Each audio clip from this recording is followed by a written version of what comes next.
एक मुलगी रोजच्या धावपळीच्या आयुष्यात पूर्णपणे हरवली होती.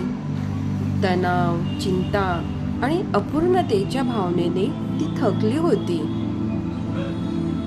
एके संध्याकाळी ती डोळे मिटून शांतपणे बसली. तिने फक्त आपल्या श्वासांकडे लक्ष दिलं.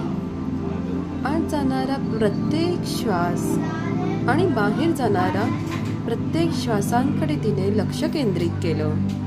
तिचं हळूहळू मन स्थिर झालं. तिच्या अंतरी प्रकाशाचा एक दिव्य दिवा पेटला. तो दिवा होता शांततेचा, प्रेमाचा आणि प्रकाशाचा.